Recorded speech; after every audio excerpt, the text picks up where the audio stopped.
Luis Ortega, hablando aquí de las autolesiones en los adolescentes y del trastorno límite de la personalidad.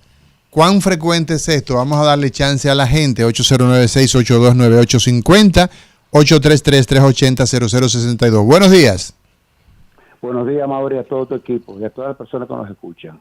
Gracias, gracias. Sí, a Mauri, antes de mi pregunta para Luis, que quiero que me dé un consejo si realmente lo que estoy haciendo lo estoy haciendo correcto o no. Me la voy a jugar.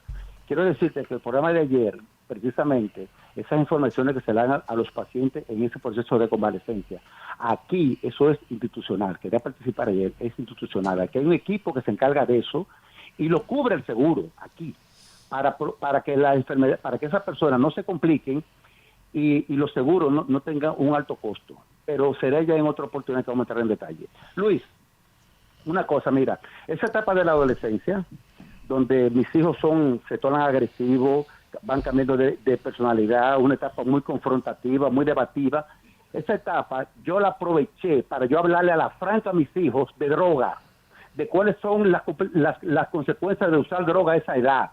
Su cerebro no está formado todavía, cuáles son las complicaciones que va a tener a nivel físico, mental. En el hogar va a comenzar a perderse cosas. En la escuela va a tener que dejar la escuela porque ya comenzó a fumar marihuana, va a tener que juntarse con pandillitas, me va a abandonar la escuela. Problemas sociales afuera, una desgracia familiar. Y a mi hija también le dije, la consecuencia de usar drogas, va a ser violada por muchos hombres, abusada y todo eso, y lo voy a perder. Y también le di las informaciones sobre cómo cuidar su cuerpo. Cuando comienza a menstruar, ya puede ser embarazada fácilmente. O sea, fueron informaciones agresivas y a las francas discutidas con ellos para prevenir malas consecuencias con ellos. Hoy en día mis hijos, gracias a Dios, no están en ninguno de esos problemas, ya son hombrecitos y hasta ahora no hay queja. Estoy correcto con esas informaciones. Si estoy correcto con este procedimiento, ¿tú crees que deberías llevarse a las escuelas como materia por psicólogos que den materias hacia la franca para prevenir la drogadicción y para prevenir el embarazo de un adolescente? Te escucho en el aire, mi hermano. Muchas gracias, Albert. Mira, definitivamente hay que tener más comunicación y tenemos que poder hablar con nuestros adolescentes sobre el tema. Desde que, ni siquiera de los adolescentes, desde que tiene un niño 8, 9 años y comienza a preguntar de estos temas, no podemos tener el miedo de dejar de hablar de ella. Le vamos a ir dando información según ellos lo vayan necesitando. Dosificándolo, ¿no? Exactamente. Ellos te van preguntando lo que necesitan. En la adolescencia hay una cosa que es muy importante. Los adolescentes el lenguaje, ellos no lo graban demasiado. Entonces hay que tratar de llevar esa comunicación de otra forma. Muchos recomendamos las películas, por ejemplo, discutir películas que tienen que ver, que dan ese ejemplo crudo de lo que pasa cuando se utilizan drogas ilegales, cuando hay enfermedades mentales, porque no es solamente la droga o el cuidar su cuerpo, es el manejo de la depresión, el manejo de la ideación autolítica, ¿no? El manejo de lo que vamos a hablar hoy, que es el cutting o las cortaduras, las autolesiones, cómo poder abordar a un adolescente de 12, 13, 14 años que tiene esas inquietudes, y cuando casi siempre tiene esas inquietudes es porque tiene algún tipo de información, ya sea en el colegio, ya sea en las redes sociales, ya sea que lo hayan oído incluso de sus padres. Pero cuando ellos necesitan esa información no podemos negársela, porque ese es el primer eslabón para que esa persona comience a experimentar esas cosas que no le dieron información. Pues entonces él va a explorar a ver lo que pasa con eso que ellos necesitan saber. Entonces, en ese orden, Luis, cuando se habla de las autolesiones, ¿qué son las autolesiones para las personas que nos están escuchando? ¿Cuáles son las más frecuentes? Y ese trastorno, el trastorno límite de la personalidad, serían esas dos preguntas. Mira, lo primero es saber qué es una autolesión. Es una agresión física que se hace la propia persona buscando un bienestar emocional. O sea, emocionalmente se sienten mal y se agreden físicamente. ¿Por qué? Porque las lesiones físicas, aunque ustedes no lo crean, es menos dolorosa que lo emocional. Los adolescentes, cuando están muy mal frustrados, muy mal emocionados, cuando tienen un problema de regulación emocional, ellos prefieren sentir el dolor que sentir las emociones dolorosas que están teniendo. Y por eso buscan esa autoagresión. Es un problema epidémico a nivel mundial. Y eso es bueno que lo sepan, porque no se habla, en las escuelas no se habla de este tema. En las escuelas tienden a evitarlo. Y a los estudiantes las estudiantes y los estudiantes que tienen estos actos de autoagresión tienden a rechazarlos en los colegios, porque creen que va a ser un problema y porque creen que todo el que tiene una autolesión, que puede ser cortarse, puede ser quemarse, puede ser pellizcarse, va a traer como consecuencia un suicidio. Y los colegios no quieren saber de esos temas. Okay. Y es el primer eslabón de que por qué culturalmente después los adolescentes no hablan de ese tema. No quieren tener nada que ver con ese tema. A nivel mundial, alrededor del entre el 17 y el 20% de todos los adolescentes se producen autolesiones.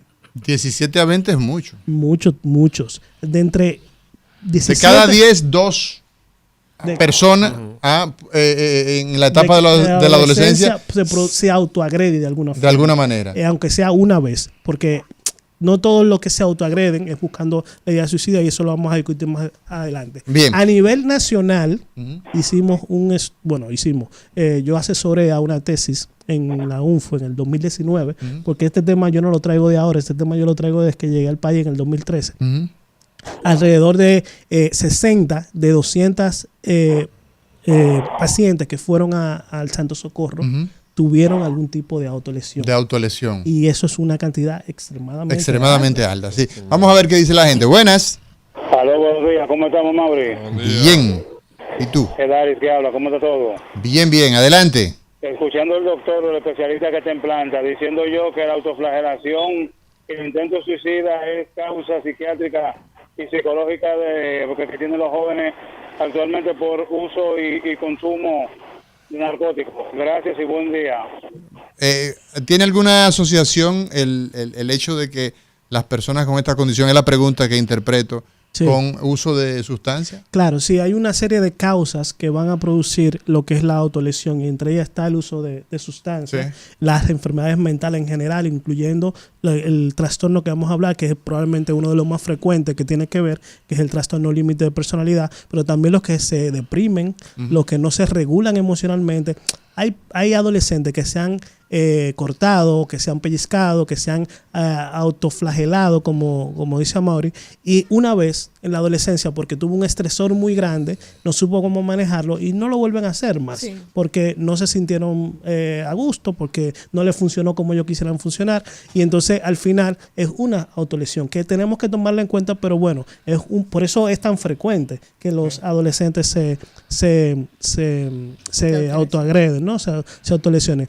Pero el cómo llevemos emocionalmente a ese adolescente cuando se autolesione, por qué se está autolesionando, es extremadamente importante, como dice el oyente, porque es la forma de cómo evitar que se siga autolesionando, claro, y que luego pueda derivar a una patología mucho mayor, como un trastorno límite o una ideación suicida. Una pregunta, Luis. Cuando una persona en esta etapa de la vida, en la adolescencia, se hace una agresión, digamos, lo más frecuente es que se corte. Que se corte. ¿Y dónde se corta? El 70%, en lugares que no son muy visibles. Se corta en los antebrazos, ¿no? Se corta entre los muslos, porque son menos visibles. Y después podemos ver las señales de cómo ver si un adolescente se está autolesionando. Después de las cortaduras, entonces, están luego los pellizcos. Luego están las uñas, usan mucho lo de las uñas. Otra de las autolesiones es, incluso hay autolesiones indirectas, como es el consumo de alcohol. Y ese producción del vómito, eso es doloroso. Dejar de comer puede entrar dentro y el ejercicio físico también utilizan como autolesiones. Eso lo producen más los hombres. Van al gimnasio tanto tiempo que sus músculos se lesionan. Y ellos lo que están buscando es esa sensación. Vamos a poner un ejemplo. Pelean con la mamá porque no lo dejaron ir a aquella razón, no saben emocionalmente cómo regularse y se van al gimnasio y duran 4 horas en el gimnasio y le dan a un solo músculo. Y cuando viene a ver tienen un desgarro, una lesión del músculo. Y eso es Eso es lo que él está. O eligen deportes de extremo, impacto, ¿no? sí, de impacto. deportes También hay extremos. algunos que lo buscan así, jugando fútbol americano y Sí. otras cosas. Y hay una condición muy importante, que es que cuando estamos mal emocionalmente, especialmente cuando hay una condición de salud mental, esas personas no le duele como nos duele a nosotros. El umbral del dolor de ellos Es alto. sube muchísimo. Entonces, lo que O sea, nosotros... para generarle dolor hay que provocar realmente un fuerte Exactamente. estímulo. Por eso... Las ellos quemaduras también lo se- utilizan mucho las quemaduras, lo utilizan también mucho las mujeres, las quemaduras. Y el umbral es tan alto que tienen que llegar a cortaduras para llegar a ese dolor. No, muchas adolescentes no se pellizcan por eso, porque con pellizcarse no llegan a ese umbral que ellas necesitan para poder calmar el momento emocional. Entonces se cortan superficialmente. Una de las señales es muy frecuente. Por ejemplo, en este país que es tan caluroso, vemos a adolescentes con abrigos en medio a las 12 del día con un calor y es porque están llenas de cortaduras en el antebrazo. Y esos estigmas hacen que comiencen a utilizar ropa. Y eso es Por importante eso es que una lo sepan los tendencia hoy padres. día, Luis Ortega, escúchame la interrupción, eso es una tendencia hoy día, Sí, sí. el que los jóvenes, los adolescentes anden Encapuchados. con unos o abrigos, ¿cómo se llama? encapuchados. Juris, los juris, ¿no?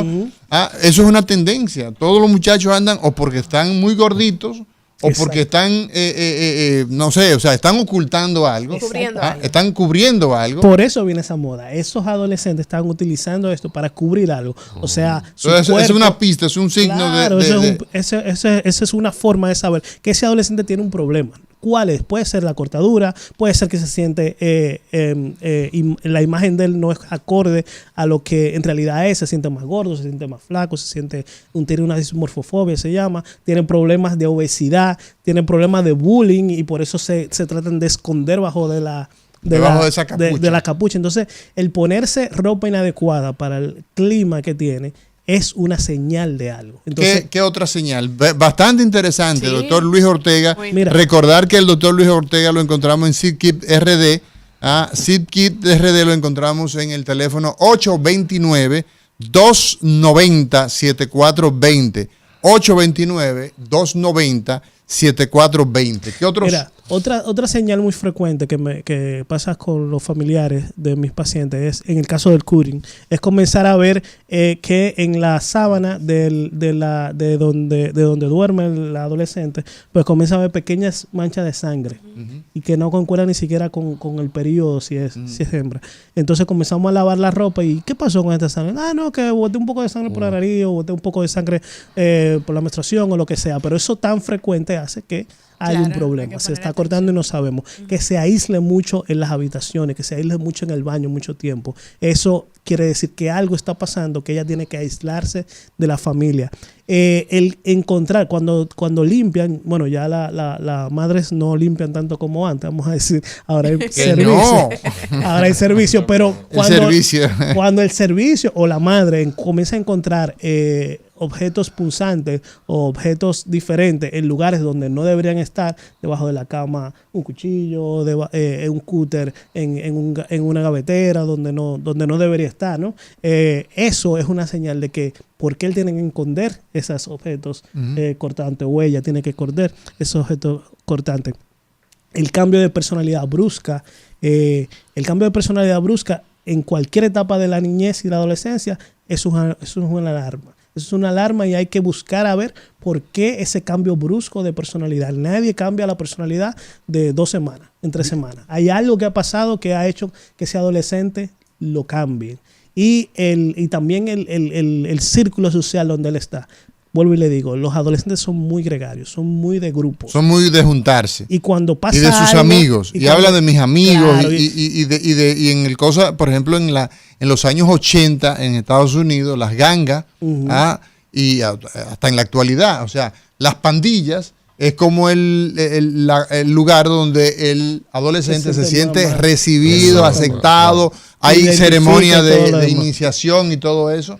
En fin. Pues cuando un adolescente se sale de su grupo de repente, en una semana ya no sigue viendo a sus amigos de siempre, hay un problema. Seguro que hay un problema. ¿Hay un problema con el grupo o hay un problema con la persona? Entonces tenemos que ir a ver qué pasa. no tenemos que ir a ver necesariamente como decíamos el psiquiatra o el psicólogo, pero hay que sentarse con el adolescente a hablar, a ver qué es lo que le está pasando y cómo le podemos ayudar. Claro. Sí. El trastorno límite de la personalidad, Luis. ¿Qué es el trastorno límite de la personalidad y cómo nosotros lo asociamos con el tema del día de hoy, de las autolesiones en nuestros adolescentes?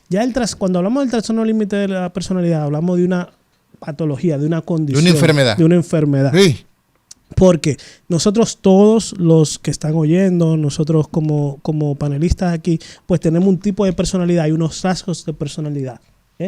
¿Qué pasa? Cuando esos rasgos de personalidad aumentan demasiado o nosotros nos sentimos mal con esto, pues comienza a producirse la patología, la enfermedad. En el caso del trastorno límite, que alrededor de un 8%, entre un 6 y un 8% de la población adolescente tiene este trastorno, pues hay una serie de características que nos dicen que esa persona también se llama desregulación emocional, que esa persona tiene un problema de desregulación emocional. Y uno de los más frecuentes síntomas que vemos en el trastorno límite es el cutting, es el cortarse. Porque como no podemos regularnos emocionalmente, pues entonces tratamos de regularnos mediante al dolor que nos produce esto. ¿Qué otras características tiene este trastorno? Pues tiene constantemente ideas de autolesionarse, ideas de quitarse la vida, son muy cambiantes en el humor. En realidad, y yo lo digo en todas las disertaciones en la radio, es que a lo que llaman la mujer loca, ¿no? La mujer bipolar, es un trastorno límite lo que están hablando. ¿Por qué? Porque cambia mucho de humor, hoy puedo estar bien, en la tarde puedo estar mal, pues entonces soy muy impulsiva, hago muchas cosas de riesgo, puedo ser incluso hipersexual, y le pasa a los adolescentes también, uso de consumo de drogas. Entonces lo que llamamos esa mujer que es como descontrolada, pues no es un trastorno bipolar. ¿Por qué hablas de la mujer y no del hombre? Porque la incidencia es mucho mayor en la mujer. No. Es casi 1 de 4 o 1 de 5 en el caso de la incidencia entre hombres y mujeres, aunque hemos visto en los últimos años, probablemente por el mismo hecho de cómo estamos criando nuestros adolescentes, que se han acaparado mucho. O sea, han habido muchos más casos de hombres que con el trastorno límite diagnosticado que antes de los años 2000, por decirte algo. Y lo vemos incluso en la forma de la misma liberación sexual que hay ahora, que muchos de estos condiciones de trastorno límite, en el caso de los adolescentes, pues tienen tendencia a la homosexualidad y se puede relacionar con esa desregulación emocional que ellos tienen. Bueno, señores, hablando hoy con el doctor Luis Ortega sobre las autolesiones en nuestros adolescentes y del trastorno límite de la personalidad. En breve regresamos.